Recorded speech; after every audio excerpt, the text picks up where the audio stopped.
우리에게는 기본기가 제일 중요합니다 라는 제목을 가지고 오늘 여러분들과 말씀을 나누고자 합니다.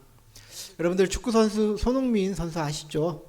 그가 어떻게 유럽에서 그 득점왕까지 하면서 그렇게 유명하고 인기 많은 선수가 될 수 있었던 것은 바로 기본기라고 하는 그 훈련 때문에, 그 기본기 때문에 그가 그렇게 될 수 있었다라는 것을 여러분들 다들 들어보셨을 것입니다. 근데 저도 이제 자세한 거는 이제 기본기가 그 사람이 이제 중요해서 잘 훈련해서 이렇게 했다는 것만 들었지 어떤 식으로 훈련하게 됐는지는 잘 몰랐거든요. 근데 어떤 우연하게 영상을 하나 봤는데 손흥민 선수와 그의 아버지가 이제 인터뷰한 좀 그 짤막한 영상이었는데 그 아버지가 나오셔서 하신 말씀이 365일 동안 하루도 훈련을 걸은 날이 없다라고 합니다. 비가 오나 눈이 오나 그렇게 했다고 하고요. 그리고 또 아버지 그 손흥정 씨가 그 이제 당시 이제 훈련했던 장소가 이제 부안 초등학교라고 하더라고요.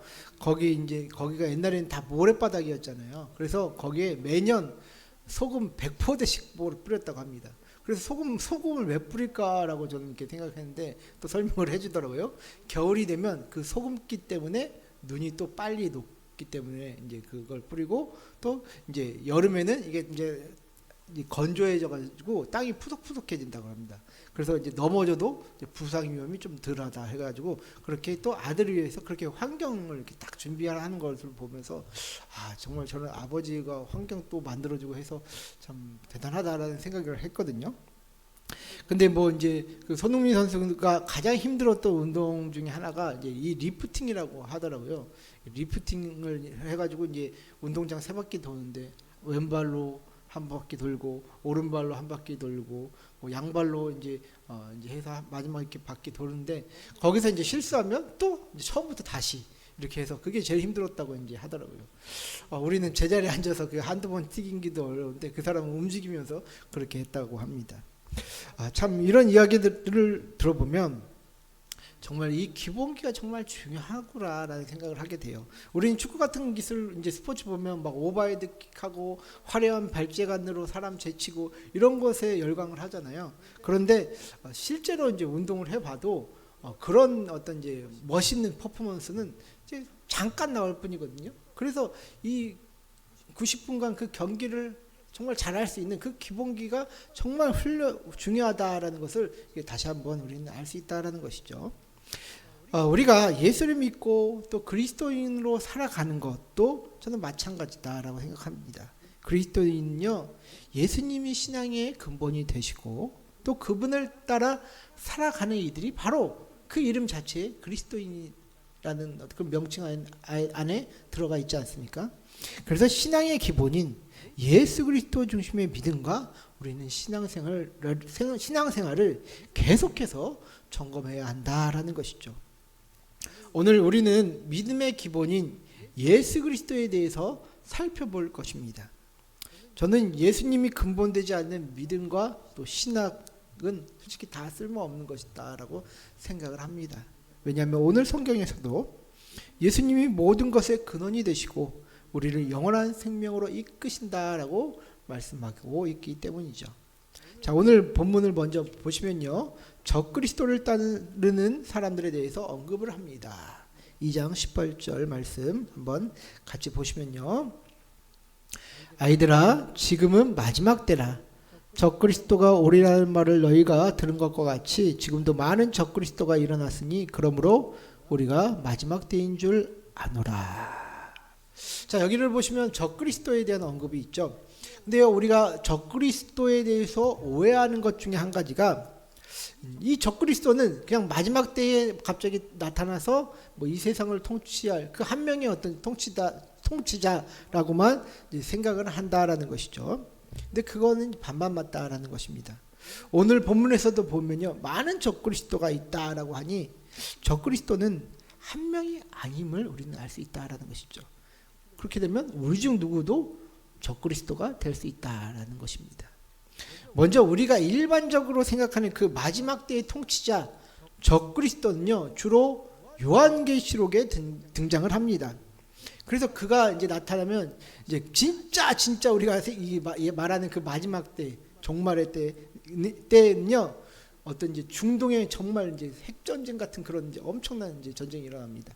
그래서 이 중동의 평화를 이루고 열 국가에게 통치권을 위임받아 그 평화의 사자로 등장하는 것이 적그리스도거든요. 그러니까 우리가 일반적으로 생각하는 그 적그리스도는 이렇게 어떤 세계적인 이제 기구들로 움직이는 어떤 그런 이제 시스템 안에서 어떤 한 통치자가 이제 평화의 왕으로서 등장한다라는 것이 이제 요한계시록 이제 7년 환난과 관련된 그 이제 적그리스도가 바로 그런 적그리스도다라는 것이죠. 그래서 이제 아직 요한계시록에서 말하는 그 7년 환난을 앞둔 이 마지막 때는 지금은 아니다라는 것이죠. 그래서 현재 중동의 정세를 보면 굉장히 이제 복잡하고 그렇지만 아직은 전 아니다라고 말씀을 드릴 수 있을 것 같아요. 그러니 우리가 그것에 너무 마음을 뺏기고 흔들릴 필요는 없다라는 것이죠. 자, 중요한 것은 이 적그리스도, 우리가 얘기하는 오늘 이 적그리스도, 많은 적그리스도, 나도 적그리스도가 될 수 있는 그 적그리스도는요, 악마화된 형상이 아니라 광명의 천사로 나타난다라는 것이죠. 그래서 그럴싸합니다, 이 적그리스도는요.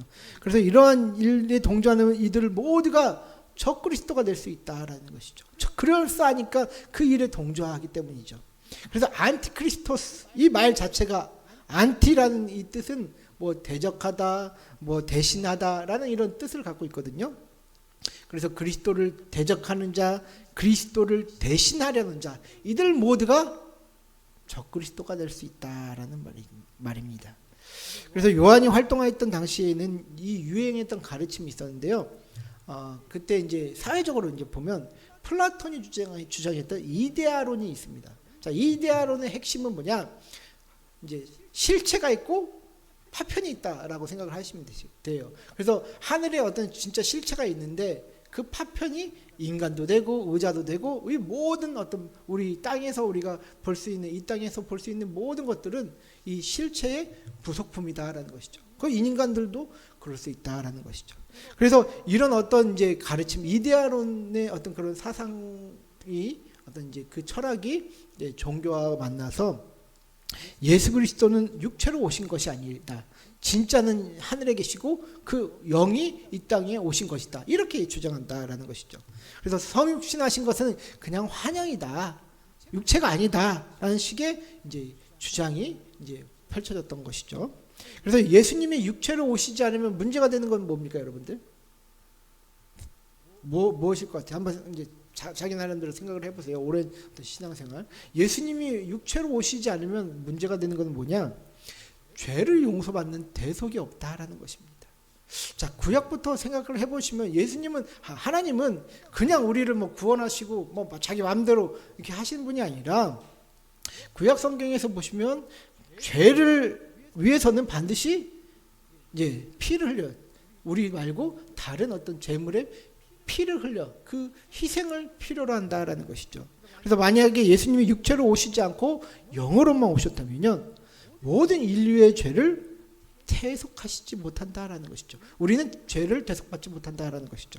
그래서 피 흘림이 없이는 용서함을 받지 못한다는 그 하나님의, 이거는 진짜 법적인 것입니다. 하나님의 법, 하나님이 이 세상을 이끌어 가시는 그 법의 원칙이 깨지기 때문에 그거는 예수님이 육체로 오시지 않는 것은 말도 안 된다라는 것이죠. 그런데 에베소를 주로 이제 활동 지역으로 삼았던 이 케린투스 영지주의라고 하거든요. 영지주의도 또 이렇게 여러 가지 있었는데 특별히 이제 에베소에 있는 이 케린투스라는 사람이 이제 이 영지주의를 굉장히 설파했습니다. 그래서 이 케린투스는요, 이런 가르침으로 많은 성도들을 어떻게 보면 꿰어낸다라는 것이죠. 자, 그래서 많은 성도들이 이에 게임을 당하여 바로 적그리스도가 된다라는 것이죠. 이들은 신앙의 기본도 몰랐더니요, 미혹되어 진리에서 떠난 자들입니다. 이처럼 적그리스도는요, 대단한 이들만 되는 것이 아닙니다. 우리와 같이 평범한 사람들도 적그리스도가 될 수 있다는 그런 경각심을 준다라는 것이죠. 그래서 미혹에 빠지지 않게 주의하라라는 것은 그냥 단순히 뭐 어떤 딴 사람에게 하는 것이 아니라 바로 나에게 하는 말씀이다라는 것입니다. 한국 교회사에요. 그 이제 황국주라는 청년이 있거든요. 근데 그는 이제 본래 이제 용정 중앙교회에 다니던 뭐 장래가 촉망받던 기독 청년이었다라고 합니다. 근데 그가 100일 기도를 하던 중에 이제 잘못된 계시를 받고 자신의 목이 잘려 나가서 그 자리에 예수님의 머리가 붙었다라고 이제 주장을 해요. 그래서 그는 자신이 육화된 예수다. 예수가 지금 나에게 왔다라고 하면서 자신의 피와 살이 예수의 것이다라고 이제 주장을 하기 시작했다라고 합니다. 그런데 문제는요, 꼭 이런 사람들에게 추종자가 붙는다는 게 저는 신기하더라고요. 이게 또 뭐 목가름이라고 하는 어떤 그런 이제 교리라고 또 얘기를 하던데, 요즘 현대에 이르는 이제 이단의 어떤 이제 계보라고 볼 수 있는데, 이 목가름에서 이제 피가름 해가지고 이제 또 이제 뭐 그 교리가 발전된다라고 하는데, 아무튼 이렇게 꼭 이렇게 추종자들이 붙어요. 그래서 추종자들과 함께 뭐 이렇게 혼음까지 하고, 심지어 그의 아버지가 아들에게 주여라고 절을 하는 그런 총국까지도 벌어졌다라고 합니다. 그가 만약에 예수 그리스도는 육체로 몸을 입고 오셨고 하늘에 올라가신 그대로 재림하신다라는 성경 말씀을 알았다면, 그리고 그가 그렇게 전했다면 과연 이런 교리를 전파할 수 있었을까요? 그가 적그리스도는요, 진짜 악한 이들이 되는 것이 아닙니다. 여러분들, 우리와 같이 평범한 사람들로부터 시작됩니다. 여러분, 모든 이단들 보십시오. 다 우리와 같은 교회에 다니고 은혜 받았던 이들이다라는 것이죠. 그래서 신앙의 기본기를 갖추지 못한 사람들, 이 사람들 보면요, 몇 가지 특징이 있어요. 첫 번째로 뭐냐? 예수 그리스도로 만족하지 못한다라는 것입니다. 뭔가 새로운 것을 찾아 헤매거든요. 어떤 신비적이고 새로운 것만이 자신의 갈급함을 채워줄 수 있다라고 믿습니다. 이것은 저도 그랬어요. 저가 말씀을 더욱더 깊게 보지 못하고 내 감정과 의지에 어떤 이렇게 기댔을 때 이런 문제가 생기더라고요. 신천지가 바로 이런 부류 아닙니까? 뭔가 말씀에 신비한 해석이 있고 짝이 있다라고 믿기에 그 잘못된 것들을 사람들은 받아들이고 수용합니다. 예수 그리스도는 딴 데 있지 않습니다. 바로 저와 여러분들이 믿었던 그 순간에 함께 하신다라는 것이죠. 그러나 말씀을 이리저리 끼워 맞추고 자꾸 현실을 회피하려는 이들이 있습니다. 그들은 그리스도로 만족하지 못합니다. 그냥 뭔가 다른 어떤 자극적이고 자기 마음을 흥분케 하는 그런 일들이 신앙생활하는 맛이라고 여기기 때문에 자꾸 그리스도로 만족하지 못하고 다른 것을 찾아 헤맨다라는 것이죠. 둘째로요, 신앙의 기본기가 없는 이들은요, 항상 지적으로 교만합니다. 여러분, 사람의 성향은요, 자신이 가진 지식과 지혜를 자랑하기 좋아하잖아요. 그래서 인간은 기본적으로 인본주의적인 성향이 있기에 자신이 항상 어떻게 보면 신과 같은 존재가 되기를 원합니다. 그런데 여러분들, 우리가 신앙생활을 깊게 하고 또 예수님 따라 어떤 말씀 따라 살려고 할 때에 우리가 정말 내가 신처럼 되어져 갑니까? 저는 아니라고 생각이 되거든요. 예수 그리스도와 점점 더 관계가 깊어지면 내가 정말 부족한 사람임을 깨닫게 됩니다. 다른 이들을 정죄하고 평가하던 기준이 이제는 하나님의 기준이 되어 나를 보기 때문에 점점 바뀐다라는 것이죠. 신앙의 기본이 안 된 사람들을 보십시오.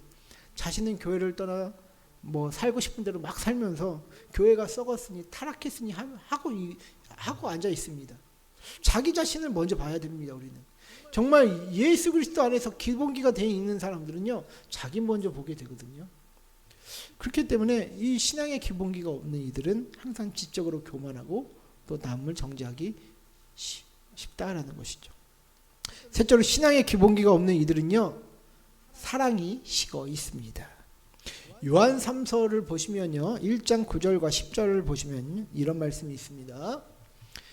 내가 두어 자를 교회에 썼으나 그들 중에 으뜸되기를 좋아하는 디오드레베가 우리를 맞아들이지 아니하니 그러므로 내가 가면 그 행한 일을 잊지 아니하리라. 그가 악한 말로 우리를 비방하고도 오히려 부족하여 형제들을 맞아들이지도 아니하고 맞아들이고자 하는 자를 금하여 교회에서 내쫓는도다. 자, 지금 요한 사도는요, 지금 교회 안에 디오드레베라는 자가 이제 많은 악한 일을 행하는 것을 이제 나중에 가면 이제 어떻게 뭐 처단하겠다 하면서 가만두지 않겠다고 하면서 지금 경고하고 있는 거죠.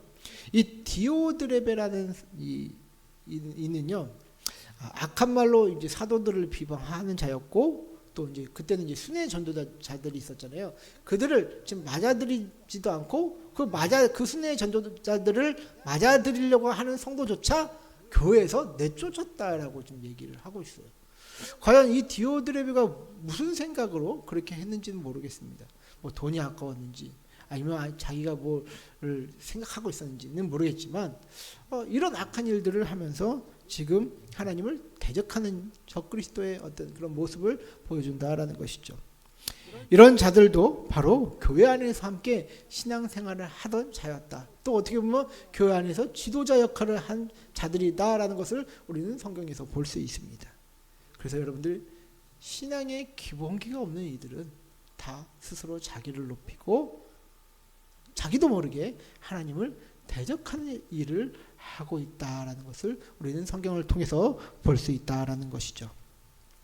여러분 어떻습니까? 초대교회나 오늘날이나 좀 비슷하다라고 생각하지 않으세요? 그때나 지금이나 저는 문제는 비슷하다라고 생각이 됩니다. 그렇다면 우리는 이 문제들이 발생하지 않도록 어떻게 우리 스스로가 이제 분별하고 대처해 나가야 될지 고민하게 되지 않겠습니까? 그 답은 바로 항상 제가 얘기하지만 예수 그리스도가 답이다라는 것이죠. 자, 요한 1서 2장 24절 오늘 말씀 우리 한번 같이 읽어볼까요? 시작. 너희는 처음부터 들은 것을 너희 안에 거하게 하라.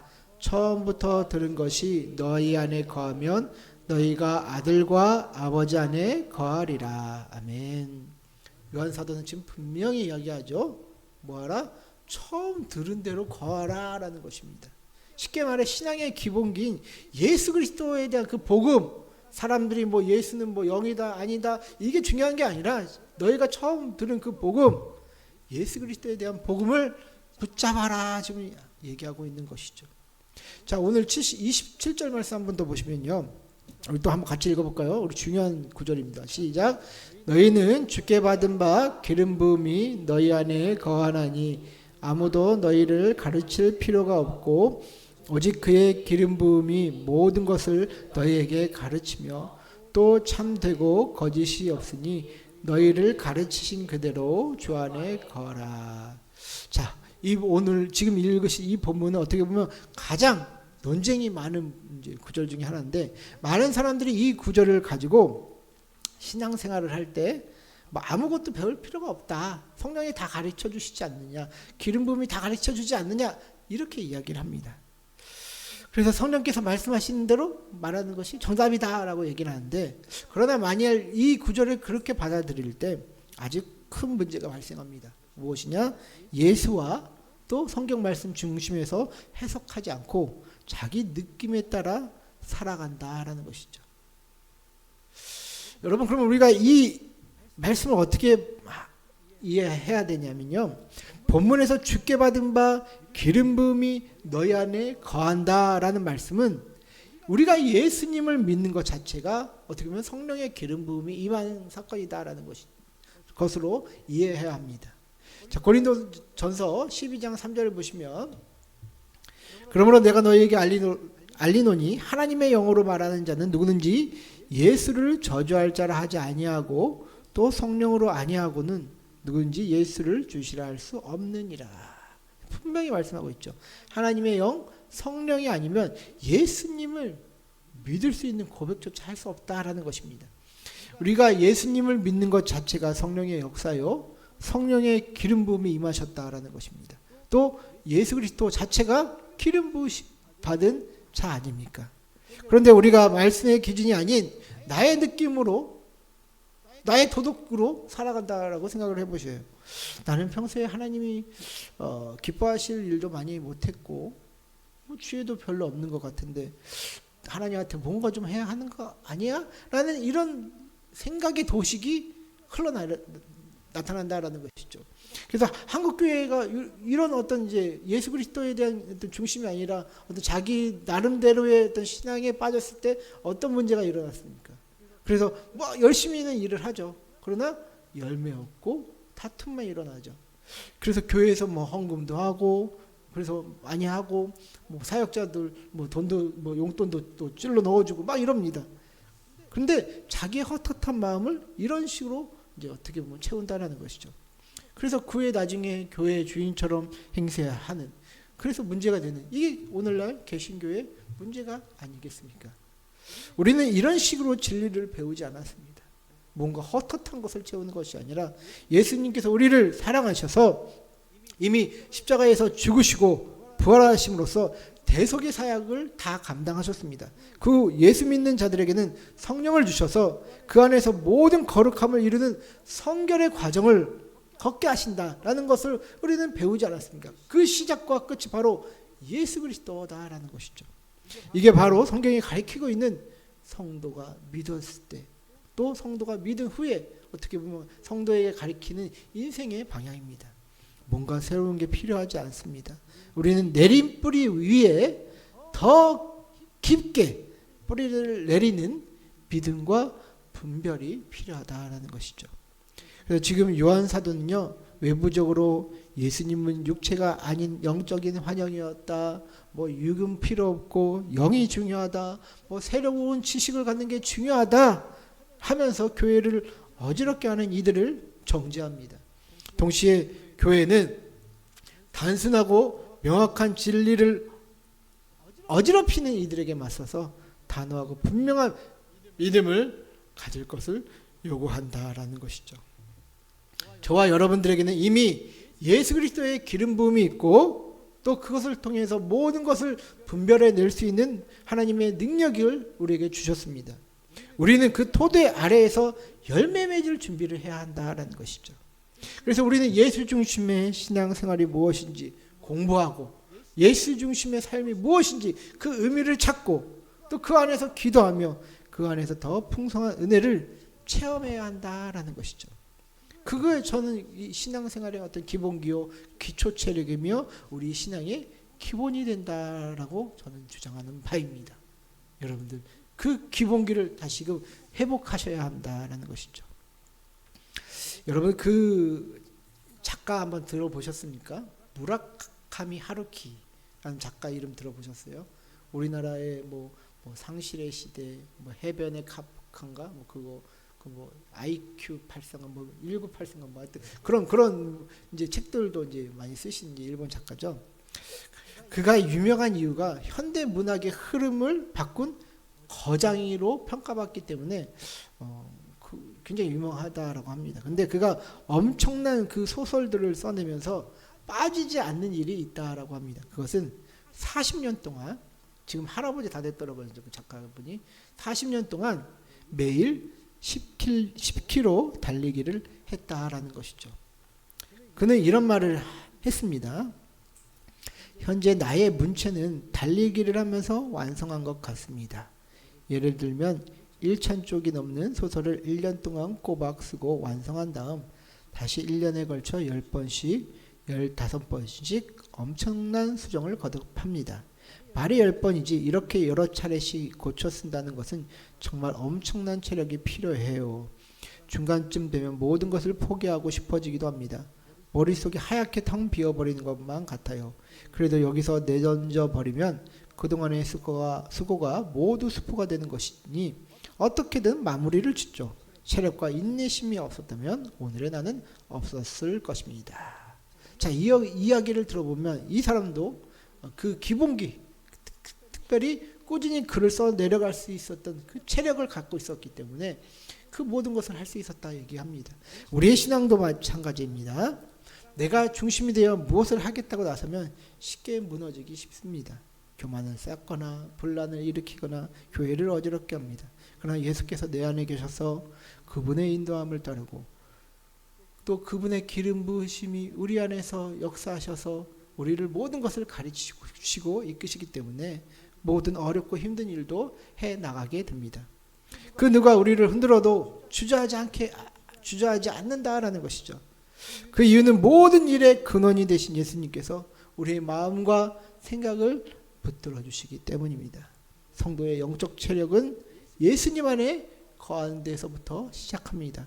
우리 모두가 예수님 안에 거하기를 간절히 저는 기도드립니다. 마지막으로 한 구절만 더 보겠습니다. 28절입니다. 우리 한번 같이 읽어볼까요? 시작. 자녀들아 이제 그의 안에 거하라. 이는 주께서 나타내신 바 되면 그가 강림하실 때에 우리로 담대함을 얻어 그 앞에서 부끄럽지 않게 하려 함이라. 아멘. 사도 요한은요, 우리가 예수님 안에 거하는 그 기본적인 신앙생활이 잘 세워지면 예수님이 재림하실 때에 담대하여 부끄러움을 당하지 않게 될 것이다 라고 지금 말하고 있는 것입니다. 이 말은 우리가 어떻게 적용할 수 있을까요, 여러분들? 루터가 종교개혁 이후에 작센 선제후가 다스리는 땅을 시찰 나섭니다. 그런데 개탄스러운 광경을 마주하거든요. 그 뭐냐? 성직자들과 주민들이 자유라는 미명하에 모든 종류의 제약이 이제는 그들의 삶에 사라졌습니다. 그래서 교회들과 학교들 폐허가 돼서 방치되고요. 성직자들의 일정한 수입도 없고 무지한 상태로 그냥 무관심하게 삶을 살아가고 있다는 것이죠. 그래서 일부 성직자들은 뭐 술집도 운영했고 본인들 스스로 주정꾼이 되어 있었다라고 이야기를 합니다. 그래서 카톨릭이라는 황폐 타락한 시스템이 그래도 있을 때에는 그나마 어느 정도 질서가 있었는데 이제 종교개혁 이후에 완전한 자유가 주어지자 알아서 할 수 있는 자유가 주어지자 사람들이 오히려 이렇게 방만해져서 이제 엄청난 이제 일들을 이제 무기력하게 살아가는 것을 보게 되었다라는 것이죠. 그래서 이들을 다시 가르치기 위해서 소요리 문답을 만듭니다. 그래서 십계명, 사도신경, 주기도문, 성례하는 법 이런 것들을 가르치며 이들을 세워나가기 시작했다라는 것이죠. 결국 이 책은 출판 이후에 공립학교와 가정의 표준 교과서가 되었고, 그래서 이제 회복을 이제 하는 그런 이야기들을 제가 보게 되었는데요. 여러분, 그리스도인의 진정한 자유는 예수 안에서 찾는다라는 것이죠. 그냥 무지한 채로 자유롭게 산다고 그게 자유가 아니다라는 것입니다. 예수 안에서 질서를 잡고 내게 주신 은혜를 따라 살아갈 때 우리는 하나님 앞에 부끄럽지 않은 삶을 살아갈 수 있는 것입니다. 자, 28절에 이 담대함이란 단어가 파레시아라는 헬라어 단어거든요. 그 재림의 파루시아라고는 다른 거예요. 파레시아라는 단어인데 이 단어는요, 모든 것을 말할 수 있는 권리로 해석합니다. 모든 것을 말할 수 있는 권리. 우리는 예수님이 이 땅에 재림하실 때까지 모든 어려움과 슬픔을 말하며 그의 품에 안길 수 있습니다. 그러나 예수님 없이 자신이 옳은 대로 행했던 모든 이들은 부끄러움을 당하게 될 것입니다. 루터가 엉망이 된 교회를 괴로워하며 개탄스러워했던 것처럼 만약 예수님이 지금 이 땅에 오신다면 이 자기 피로 사신 교회를 보며 슬퍼하시지 않겠습니까? 오늘날 이 시대는요, 각자 소견에 옳은 시대를 살아가고 있습니다. 그러나 우리는 그리스도를 그렇게 배우지 않았습니다. 예수님 안에서 서로 가르치고 배우며 함께 성장해 나갑니다. 운동선수가 훈련 매니어를 다 지켰을 때 경기장에서 당당하게 웃을 수 있듯이 우리도 주님이 가르쳐 주신 그 기본기 안에 예수님 앞에 이 담대함, 마음껏 얘기할 수 있는 그 권리를 가지고 예수님과 동행하며 살아갈 때, 그분과 만났을 때에도 우리가 이렇게 담대하게 주님 앞에 말을 하며 나아갈 수 있다라는 것이죠. 사랑하는 성도 여러분들, 그리스도가 우리 모두의 중심이다. 우리 신앙의 기본입니다. 그 중심 안에서 날마다 자기를 세워 나가시는 저와 여러분들 되시기를 주의 이름으로 축원하고 또 축복드립니다.